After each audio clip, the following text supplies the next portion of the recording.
Hello, मैं 10th class chapter second sectors of the Indian economy में आज हमारा नेक्स्ट टॉपिक है यानी कि part third primary secondary and territory sector in India. इसको देखेंगे कि कितना परसेंट जीडीपी जो है किसकी रेशो ज़्यादा है, कौन से सेक्टर्स की। ग्राफ 1 आप देखिए, show the production of goods and service in 3 sectors. 3 sectors के अंदर गुड्स एंड सर्विस प्रोड्यूस की जा रही है। This is shown for 2 years, ये 2 साल का दिखा रहे हैं, 1971 टू 2010 टू 11, 2 ईयर का हम शो कर रहे हैं। You can see how the total production has grown over the 40 year में प्रोडक्शन कैसे इंक्रीज हुआ है। आप देखिए कि 1970 और 71 के अंदर जो है ग्रीन की रेशो कम, येलो और पर्पल कलर में आपको शो किया गया है। सेक्टर 1 जो है करोड़ तक है। उसके बाद अगर आप 2010 और 11 में देखेंगे तो हमारा ग्रीन सेक्टर किसको शो कर रहा है, प्राइमरी को, येलो कर रहा है सेकेंडरी को और टेरिटरी सेक्टर कर रहा है पर्पल से। तो आप ये देख रहे होंगे कि प्राइमरी सेक्टर का कंट्रीब्यूशन जीडीपी में इतना नहीं है जितना टेरिटरी सेक्टर का है। Answer the flowing questions. इस ग्राफ को देखने के बाद आपको क्वेश्चन देना है, का आंसर देना है। Which were the largest producing sector in 71 के अंदर सबसे अधिक जो है किसका जो है प्रोडक्शन था, प्राइमरी, सेकेंडरी या टेरिटरी का। थर्ड क्वेश्चन है which is the largest producing sector इन 2010-11 में किसका है। कैन यू से which sector has grown the most over 40 year, कौन सा सेक्टर है जिसकी सबसे ज़्यादा जो है डेवलपमेंट हुई है। And what was the GDP of Indian in 2011, तो 2011 में भारत की जीडीपी कितनी हुई, किस सेक्टर से, टोटल कितनी जो है जीडीपी, तो इसको आपको बताना है। फिर है why is the territory sector becoming so important in India. ये क्वेश्चन जो है मोस्ट इम्पोर्टेंट है, ये एग्ज़ाम में लगभग आ जाता है इसी चैप्टर का, कि टेरिटरी सेक्टर जो है भारत में सबसे ज़्यादा महत्वपूर्ण क्यों है। There could be several reason, बहुत सारे रीज़न है। फर्स्ट रीज़न है हमारा, in any country server service such as hospital, education institution, post and telegraph service, public stations, court, village administration office, municipal corporation, defense, transport, bank, insurance companies are required। कि first क्या है, कोई भी country हो, इन सब चीज़ों की जरूरत पड़ती है, ठीक है। This can be consider as basic service, क्योंकि ये बेसिक सर्विस है, आधारभूत सेवाएं हैं। In a developing country the government has to take responsible for the provision of this service, और जो डेवलपिंग कंट्री है उनकी जिम्मेवारी होती है कि इन सर्विस का प्रोविज़न रखे, इनकी जिम्मेवारी उठाए और इन सर्विस को ज़्यादा से ज़्यादा डेवलप करे। फर्स्ट तो ये रीज़न है जिसकी वजह से इम्पोर्टेंट है। सेकंड जो रीज़न है वो क्या है हमारा, second the development of agriculture and industry lead to development of service. अगर हम चाहते हैं कि हमारी एग्रीकल्चर और इंडस्ट्री में पूर्ण रूप से विकास हो तो हमें जो है सर्विस सेक्टर का भी विकास करना होगा, such as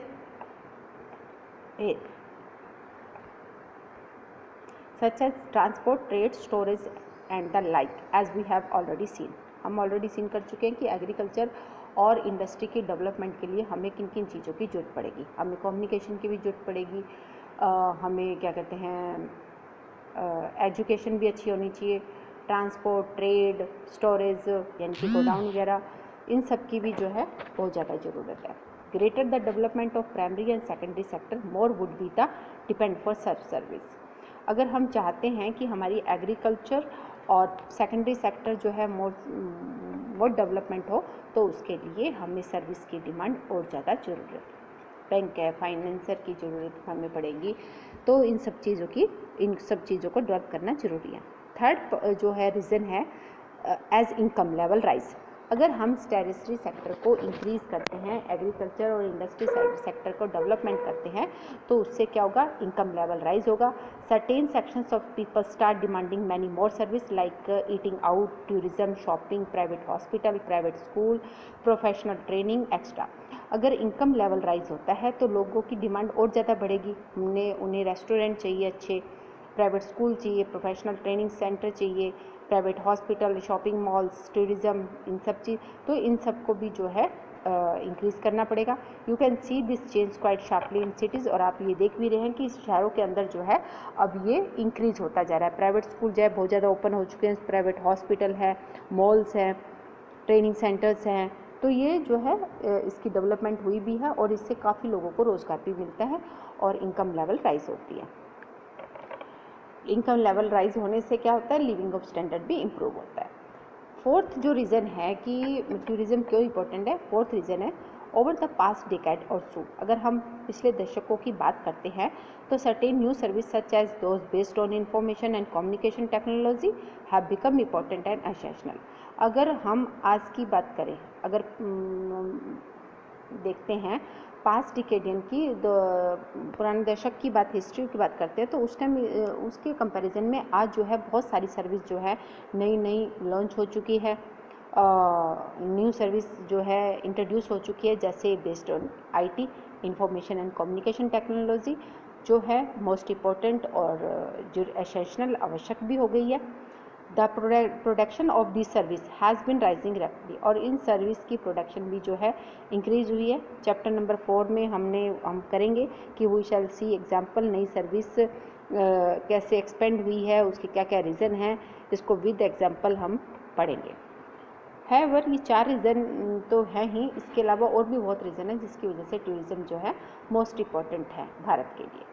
you must remember that the note of all of the service sector is growing equal well. हमें ये तो मालूम है कि सभी सेक्टर के अंदर जो है सर्विस सेक्टर जितने भी हमारे हैं सबकी एक साथ इक्वल जो है डेवलपमेंट भी नहीं हुई है। Service sector in India implies many different kinds of people, और सर्विस सेक्टर में बहुत ज़्यादा लोगों को जो है रोज़गार भी मिलता है। At one end there are a limited number of service that imply highly skilled and educated worker, और बहुत सारी ऐसी सर्विस है हमारी जहाँ पर जो है एजुकेशन की बहुत ज़्यादा ज़रूरत होती है, हाई स्किल्ड नॉलेज की ज़रूरत होती है। जैसे डॉक्टर है तो अच्छी नॉलेज होनी चाहिए, उसको अच्छी एजुकेशन होनी चाहिए। ऐसे ही डिफेंस में जा रहा है बच्चा सर्विस के अंदर, डिफेंस सर्विस में, तो उसके लिए पास भी जो है अच्छी जो है एजुकेशन, स्किलिंग, नॉलेज होनी चाहिए। तो बहुत सारे ऐसे सेक्टर हैं जिसमें हमें हाईली स्किल्ड और एजुकेटेड वर्कर की ज़रूरत होती है।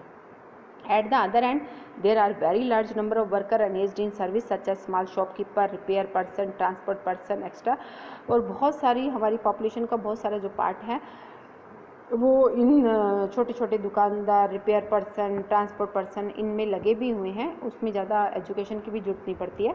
These people barely manage to earn a living and yet they perform this service, और ये पीपल जो है अपनी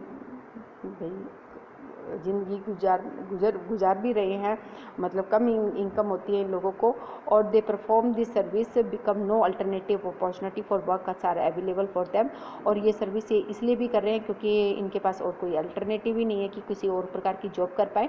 only part of this sector is growing in important, इसलिए भी जो है ये जो सेक्टर है मोस्ट इम्पोर्टेंट है, क्योंकि जो हमारे पॉपुलेशन का पार्ट जो है एजुकेटेड नहीं है या उनमें स्किलिंग नॉलेज नहीं है, तो उन पर्सन को भी इन जो टेरिटरी सेक्टर है इसमें जो है रोज़गार मिल जाता है, क्योंकि वो किसी तरीके से अपना छोटी सी दुकान खोल के या मतलब कि गाड़ी वगैरह चलाकर भी जो है अपनी जो है मनी अर्न कर सकते हैं। तो इसलिए ये सेक्टर जो है भारत में बहुत ज़्यादा इम्पोर्टेंट रोल प्ले करता है। नेक्स्ट क्वेश्चन हमारा आता है कि where are most of the people employed, तो कौन सा सेक्टर है जहाँ सबसे ज़्यादा लोग जो है एम्प्लॉयड यानी कि रोज़गार में लगे हुए हैं। ग्राफ अगर आप 2 देखते हैं 1970, 71 और 2009-10 का इन्होंने ग्राफ भी दिया हुआ है, तो आपने देखा होगा कि 75% approximate 75% peoples depend on agriculture. Secondary sector में ओनली 7% 10% पॉपुलेशन एम्प्लॉयड है, जबकि टूरिज़्म में जो है सेकेंडरी सेक्टर से ज़्यादा है परंतु एग्रीकल्चर सेक्टर से कम है। परंतु 2009 की बात करें तो जो प्राइमरी सेक्टर में जो पर्सन एम्प्लॉयड थे उसकी रेशो कम हो गई है compare to secondary and tourism sector. Tourism sector की जो है टेरिटरी सेक्टर की जिनकी सर्विस सेक्टर में एम्प्लॉयड की रेशो इंक्रीज़ हो गई है, सेकेंडरी सेक्टर में भी इंक्रीज़ हो गई है। तो इस ग्राफ के through present percentage shares of the 3 sector in GDP, now you can directly see the changing importance of this sector over the 40 year. तो आप इस ग्राफ के थ्रू आप देख सकते हैं कि 40 साल में कितना परिवर्तन हो गया है। Why did not similar shift out of primary sector happen in case of employment, तो ये समान रूप से क्यों नहीं मतलब चेंज हुआ। इट इज़ बिकॉज ये ऐसा क्यों नहीं हुआ क्योंकि not enough jobs were created in secondary and tertiary sector ऐसा इसलिए भी नहीं हुआ है क्योंकि सेकेंडरी और जो हमारी सर्विस सेक्टर है इसमें हम ज़्यादा जॉब भी क्रिएटेड नहीं कर पाए हैं. Even though industrial output or the productions of the goods went up by more than 9 times during the period, employment in the industry went up the around 3 times. हमारे यहाँ प्रोडक्शन जो है काफ़ी इंक्रीज हो चुका है 9 टाइम कंपैरिजन टू एम्प्लॉयमेंट के. अगर हम कंपैरिजन करते हैं तो इसके रोज़गार से कंपैरिजन करते हैं तो प्रोडक्शन जो है 9 टाइम इंक्रीज हुआ है, एम्प्लॉयमेंट जो है 3 times. The same applies to tertiary sector. और यही प्रोसेस जो है टेरेसरी सेक्टर में भी हुआ है कि while production in the service sector rose up more than 40 time. हमारा सर्विस सेक्टर जो है बहुत ज़्यादा डेवलपमेंट हो गया 14 टाइम, परंतु एम्प्लॉयमेंट जो है अभी ओनली इंक्रीज हुआ है 5 टाइम. यानी कि 4 और 5 की रेशियो, 14 और 5 की रेशियो है टेरेसरी सेक्टर में, जबकि इंडस्ट्रियल सेक्टर में 9 और 3 जो है 3 की रेशियो है. तो उसके हिसाब से जो है हमारे यहाँ पर रोज़गार इंक्रीज नहीं हुआ है जिस हिसाब से सेकेंडरी और टेरेसरी सेक्टर में डेवलपमेंट हुई है. इसलिए भी जो है रोज़गार यहाँ कम है, सेम रेशो में जो है शिफ्ट नहीं हुआ है. एज ए रिजल्ट इसका परिणाम क्या है कि more than half of the workers in the country are working in the primary sector. और इसीलिए प्राइमरी सेक्टर के अंदर जो इनकी एग्रीकल्चर पे डिपेंड है हमारी half populations. Mainly in agriculture producing only A quarter of the GDP.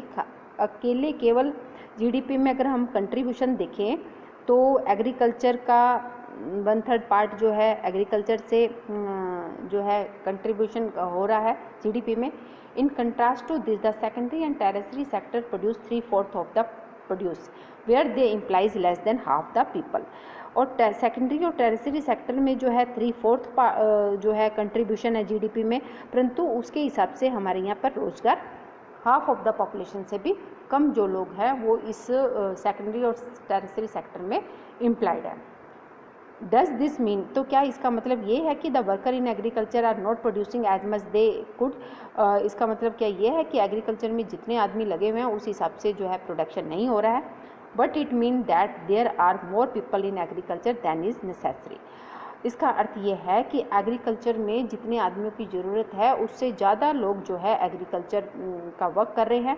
So even if you move a few peoples out, अगर आप इनमें से कुछ पीपल्स को मूव भी कर देते हैं तो production will not be affected.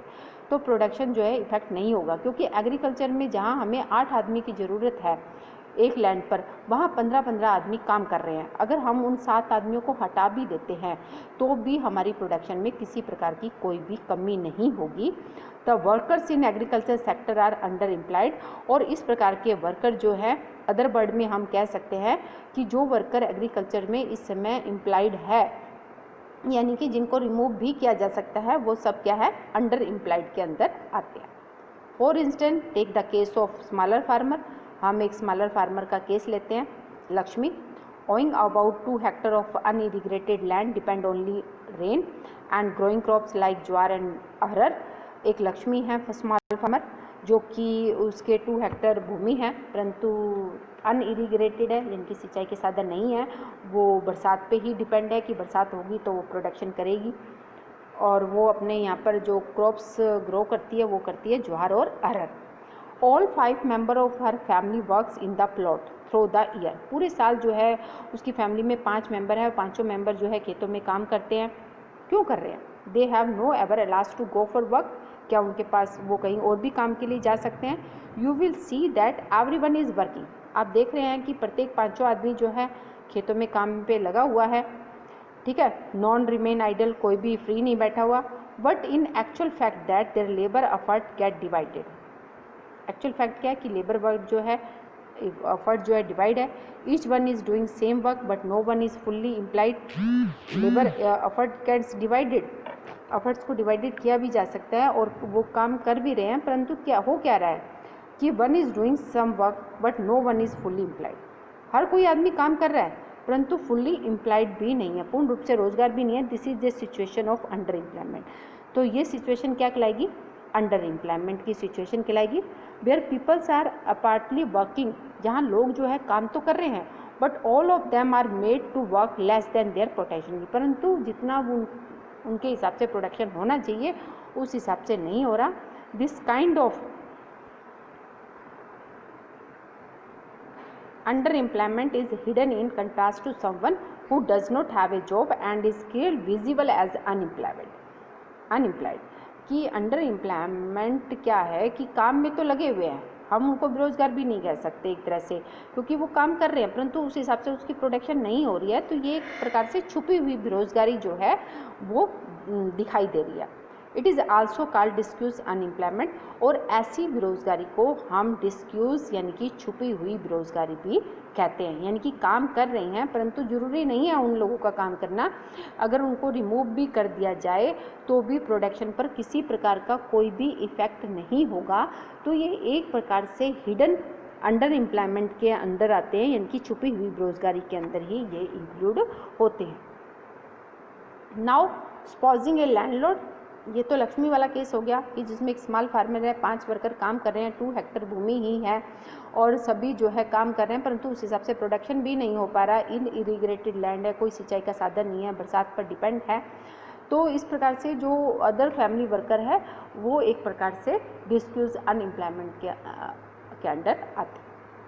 अब बात हम करेंगे एक लैंडलॉर्ड की। सुखरम comes and hires 1 or 2 members of the family to work on his land, उसमें से 1 या 2 मेंबर जो है उस लैंड पे काम कर रहे हैं। Lakshmi family is now able to earn some extra income through wages, और लक्ष्मी की फैमिली जो है एक्स्ट्रा इनकम अर्न कर सकती है, since you do not need 5 people to look after that the small plot, क्योंकि स्मॉल प्लॉट पर 5 आदमियों की ज़रूरत ही नहीं है। 2 peoples moving out does not affect production on their farm, अगर उनमें से 5 में से अगर हम 2 पीपल्स को रिमूव कर भी देते हैं तो प्रोडक्शन पर किसी प्रकार का कोई भी इफेक्ट नहीं होगा। In the above example 2 peoples may move to work in a factory, once again the earning of the family would increase and they would also continue to produce as much from their land। अगर हम उन 5 में से 2 आदमी को remove कर देते हैं एग्रीकल्चर में से और वो आदमी कहीं फैक्ट्री पर जाके काम करने लग जाए तो इनकम क्या होगी, इंक्रीज होगी, और वो पहले से ज़्यादा जो है लैंड पर कंटिन्यू उसी प्रकार से प्रोडक्शन, उनका लैंड पे जो प्रोडक्शन हो रहा है वो उसी प्रकार से चलता रहेगा, और 2 आदमी रिमूव करने से उनकी, और वो कहीं और उनको अगर रोज़गार मिल जाता है, फैक्ट्री में मिल जाता है या कहीं और अगर अदर वर्क भी मिलता है तो उनकी इनकम क्या होगी, इंक्रीज होगी। There are lakh of people farmer like Lakshmi in India, बहुत सारे ऐसे लाखों किसान हैं लक्ष्मी की तरह जो भारत में है।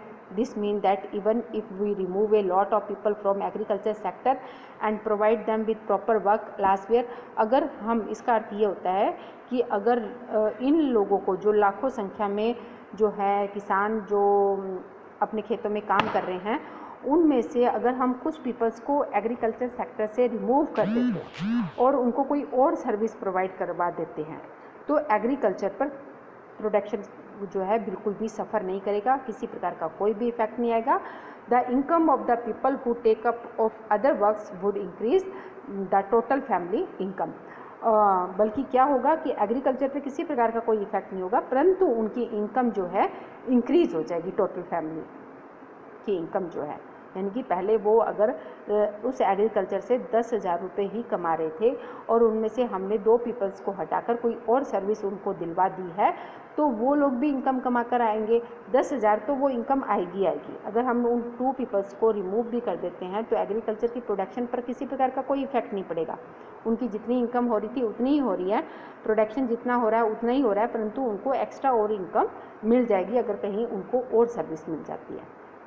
This under employment can also happen in other sector, और इस प्रकार से जो छुपी हुई बेरोजगारी है हमें ये एग्रीकल्चर में ही नहीं बल्कि दूसरे सेक्टर में भी देखने को मिलती है। For example there are thousands of casual worker in the service sector in urban area who search for daily employment. अगर हम अर्बन एरिया, शहरी एरिया की बात करते हैं तो ऐसे हजारों कैजुअल वर्कर हैं जो डेली मतलब हर रोज़ उनको रोज़गार की जरूरत पड़ती है, आज वो कहीं काम करते हैं, कल कहीं और काम कर रहे हैं, तो डेली खोज करते हैं डेली एम्प्लॉयमेंट के लिए। They are employed as painter, plumber, repair person, other doing odd jobs. इस प्रकार के पर्सन जो है ये भी हो सकते हैं, प्रिंटर भी हो सकते हैं, प्लम्बर भी हो सकते हैं, रिपेयर पर्सन भी हो सकते हैं, और दूसरे कोई हॉकर्स वगैरह है, मतलब इस तरीके के कई पर्सन हमें देखने को मिलते हैं। Many of them do not find work every day, इनमें से बहुत सारे ऐसे लोग बाग होते हैं जिन्हें हर रोज़ काम नहीं मिलता है, कभी काम मिल जाता है, कभी काम नहीं मिलता है। Similar we see other peoples of the service sector, और यही बात हमें सर्विस सेक्टर में और दूसरे पीपल्स हैं on the street pushing a cart selling something where they may spend the whole day but earn very little. ऐसे service sector में और भी बहुत लोग हैं, जैसे कोई रेडी चलाता है, सब्जी बेच रहा है, कोई फ्रूट बेच रहा है, ऐसे या और अदर थिंग्स बेच रहे हैं, तो वो सारा दिन बेचारे काम करते हैं, परंतु उनको जो मनी अर्न होती है वो बहुत कम होती है। They are doing this work, ये परंतु वो ये काम कर क्यों रहे हैं? Because they do not have better opportunity, क्योंकि उनके पास कोई और दूसरी अपॉर्चुनिटी तो है ही नहीं कि वो कुछ और काम कर ले। तो अब बेचारे वो इसी प्रकार का काम करते हैं, सारा दिन काम करते हैं, परंतु फिर भी इनकम उन्हें बहुत कम मिलती है। तो complete the table using the data given in graph 2 and 3। मैंने आपको ग्राफ 2 भी दिखाया था, ग्राफ 3 भी दिखाया था, उसको देखकर आप ये आंसर द क्वेश्चन द फ्लोइंग्स, आप क्वेश्चन के आंसर देंगे। शेयर इन जीडीपी 1970 और 71 में कितनी थी, 2010-11 में कितना हुआ, और बेरोजगार शेयर इन एम्प्लॉयमेंट 71 में कितना था, 2010 और 11 में कितना हो गया। तो ये क्वेश्चन आप अटैम्प्ट करेंगे। सेकंड क्वेश्चन आ रहा है, व्हाट आर द चेंज, क्या चेंज हुआ प्राइमरी सेक्टर में स्पैन ऑफ 40 ईयर। फिर नेक्स्ट क्वेश्चन है, under employment acquire when people, under employment कब होता है। 4 ऑप्शन है, इसमें से एक आपको करेक्ट आंसर फाइंड आउट करना है। फिर है compare and contrast the change in India with the pattern that was observe. Graph 1 और 2 में आपने जो देखा है उसका आप कंपेयर करोगे डेवलपिंग कंट्री के साथ भारत का।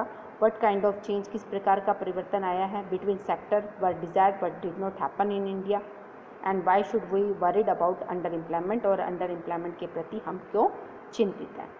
तो आज का हमारा टॉपिक यहीं तक रहेगा। आप पहले इस पूरे टॉपिक को ध्यान से सुने और ग्राफ 2 और 3 देखें, उसके बाद इससे रिलेटेड जितने भी क्वेश्चन अराइजेज हुए हैं उनके विद आंसर जो है आप अपने रजिस्टर में नोट करेंगे। If any problem please call me या मैसेज।